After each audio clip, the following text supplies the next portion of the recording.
Here's the thing about North American wood frogs. They're small.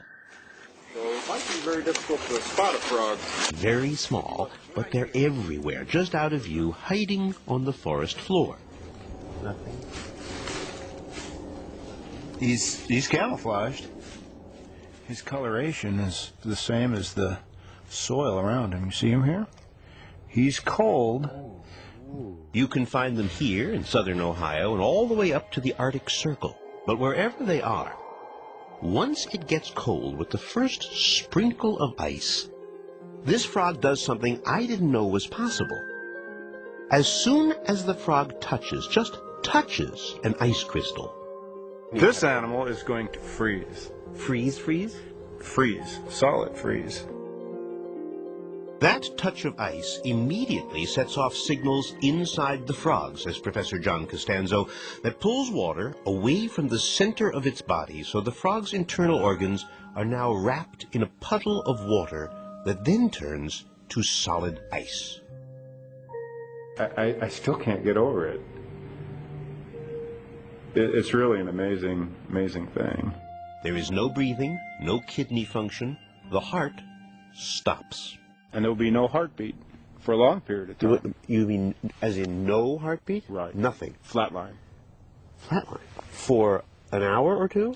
It could be for days, perhaps even weeks. Really? It sounds like it's virtually dead, no? We know that the frog isn't dead, but he's probably about as close as you can get. To being dead? Yes. So, from the outside, this little frog feels like a rock. Except that as it froze, the frog flooded itself with a kind of sugar. The frog's blood sugar is distributed through the circulatory system. It works like an antifreeze. It's harder for the water to freeze, so cells stay just damp enough for the animal to hold itself together. Until the springtime.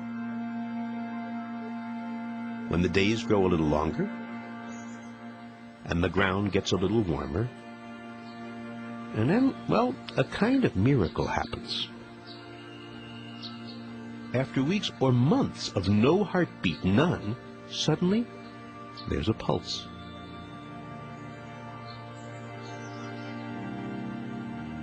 And that first heartbeat leads to another, and then another, and then within a day, and in the case of this little frog, it took about 10 hours, the animal literally comes back to life.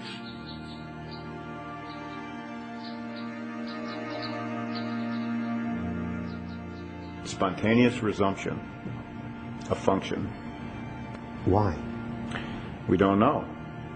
We don't know what triggers that event. And think how elegant a business this is.